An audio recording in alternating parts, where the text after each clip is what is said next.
یەکێک لە چیرۆکی هاوڵانی پێغەمبەر بگرین صلی الله علیه وسلم کە چیرۆکێکی زۆر پڕ دەرس و پەندە بەڕێزان، چیرۆکی عەبدوڵڵای کوڕی حوزافە کە یەکێکە لە هاوڵانی پێغەمبەر بەشداری جەنگی بەدری کردووە لەگەڵ پێغەمبەر و هاوڵاندا صلی الله علیه وسلم.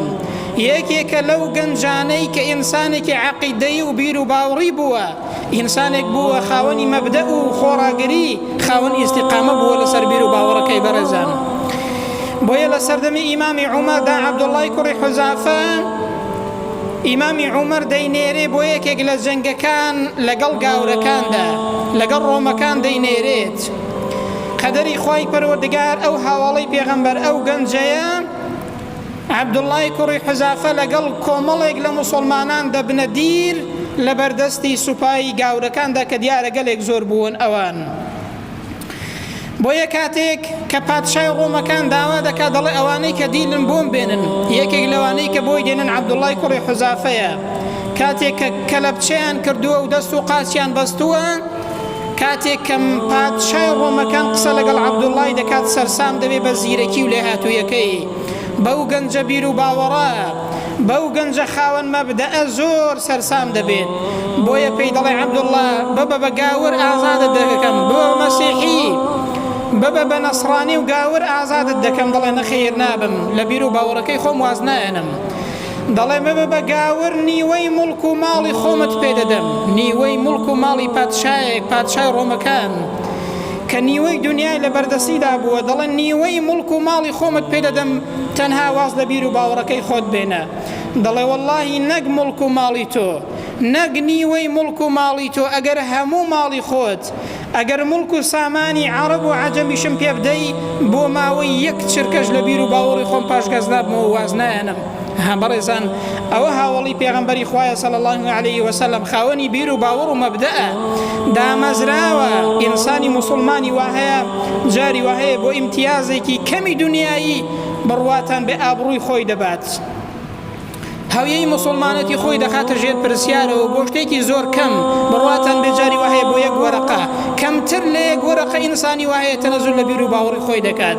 گوتی وەڵڵاهی هەموو مڵکی دنیام پێ بدەی بۆ یەک لە حەزەش لە بیر و باوەڕەکەی خۆم تەنەزول ناکەم و دانابەزم و هەروەها واز نایەنم. بۆیە گوتیان لە دارێک بیبەستنەوە و دەوروبەرەکەی تیربارانکەن بۆ ئەوەی کە مەترسیەکی لێ بنیشێت واز بێنێت لە بیر و باوەڕەکەی خۆی، بەڵام هیچ سوودی نەبوو. پاشایەکە گوتی بیخەنە ناو زیندان، نان و ئاوی پێمەدەن، نان و ئاوی لە قەدەغەکەن بۆ ئەوەی کە لە برسان بمرێ واز بێنێت، بەشک و ببێ بە نەسڕانی لە بیر و باوەڕەکەی خۆی تەنەزول کات.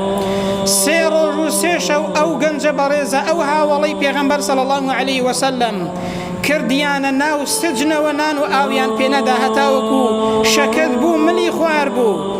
عەرزی پادشایەکەیان کرد، گوتیان قوربان ئەگەر نەیهێنینە دەرەوە بخوا لە برسان و لە تینوان دەمرێت، ملی خوار بووە، جەستەی شەکەت بووە، خەریکە لە برسان دەمرێت. 3 ڕۆژ و 3 شەوە نان و ئاویان پێ نەداوە. دوایەوە کە زۆر برسی دەکرێت، گۆشتی بەراز و عەرەقی دەخەنە پێش، بەڵام نایخوات. با برسی بێت بەڵام لەوێدا تەنەزول لە بیر و باوەڕەکەی خۆی ناکات. پادشایەکە لی دەپرسێ، دەڵێ باشە بۆچی ئەوەت نەخوات؟ مەگەر حەڵاڵ نییە لە کاتی زەروریدا ئینسان گۆشتی بەرازیش بخوات؟ دەڵێ وەڵڵاهی دەزانم کە حەڵاڵە لەو کاتەیەدا. تەماشای ئەو مەوقیفەی کەن بەڕێزان، ئەو دامەزراویە، ئەو خاوەن هەڵوێستە بیر و باوەڕیە، ئەو هاوڵەی پێغەمبەری کە دەرچووی مەدرسەی موحەممەدە صلی الله علیه وسلم.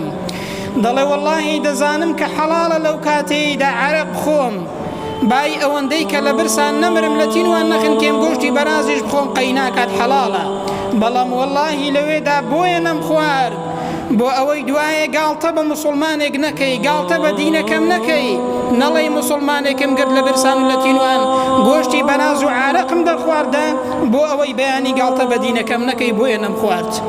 بەڕێزان ئەوە خاوەنی مەبدە و دامەزراوە، ئەوە هەوڵی پێغەمبەرە صلی الله علیه وسلم. واللهی ئینسانی وایە لە هیچی کەم نییە، ماڵ و سامانێکی زۆری هەیە بۆ شتێکی زۆر کەمی دنیایی، جاری وایە تەنەزول لە بیر و باوەڕەکەی خۆی دەکات. گوتی واللهی لە برسان بمرم لێرەدا نایخۆم بۆ ئەوەی بەیانی گاڵتە بە دینەکەم نەکەی. ئەنجا لە ناو سەجندا بەڕێزان ئافرەتیان خستە ژوورەکەی ئەو پیاوەوە، بەڵام لای لێ نەکردەوە، بۆیە ئەو ئافرەتەی کە چۆ ژووری ئەو گەنجەیە ئەو هاوڵەی پێغەمبەر صلی الله عليه وسلم بۆ ئەوەی کە لە ڕێی ئافرەتەوە هەڵی بخەڵەتێنن دەفەرمێ واللهی هاتە دەرەوە گوتی نازانم ئەو پیاوە نە ئینسانە نەبەردە واللهی لای بەلادا نەکردمەوە وا نازانم ئەو پیاوە زانیبی ئەمن ئافرەتم یاخود پیاوەم. ئەوە دامەزراویە بەڕێزان، ئەوە دامەزراوی و داوێن پاکی یەکێک لە هاوڵانی پێغەمبەر صلی الله عليه وسلم گوتی بەخوا نازانم ئەوە نە ئینسانە نەبەردە واللهی لای بەلادا نەکردمەوە کە چەند زەمانە لە ژووری ئەو پیاوەدا بووم تەنانەت تەماشاشی نەکردم. ئەوە نمونەی دامەزراویە بەڕێزان، ئەوە نمونەی گەنجی داوێن پاکە، ئەوە نمونەی هاوڵی پێغەمبەری خوایە صلی الله عليه وسلم. بۆیە کە هەموو شتێکیان لەگەڵ کرد بەڵام هیچی سوودی نەبوو، دواتر هێنایانە دەرەوە منجەڵێکی گەورەی ڕۆنیان سوور کردبەوە. پادشایەکە پێی گوت دەبی بە نەسڕانی تەنەزول دەکەی واز دێنی یان ئەوەتانەیە دەتخەمە ناو ئەو منجەڵە سوور کراوەوە ڕۆنە بە لەحزەیەکی زۆر کەم، بە کات و مدەیەکی زۆر کەم هیچت نامێنێت و گۆشت و ئێسقانەکەت لە یەک جیا دەبێتەوە کۆتایی بە ژیانت دێت. لەو کاتێدا ئەو هاوڵەی پێغەمبەری خوا عەبدوڵڵای کوڕی حوزافە دەستی کرد بە گریان، چوونە لای پاشا گوتیان ڕەنگە پەشیمان ببێتەوە ئەی پادشا ئەو پیاوە دەستی کردو بە گریان. کاتێک کە بانگیان کرد و لێیان پرسی بۆچی دەگری پەشیمان بوویەوە دەبی بە نەسڕانی لە تاوی ئەوەی کە نەتکوژن نەتخەنە ناو ئەو منجەڵە سوور کراوەوە.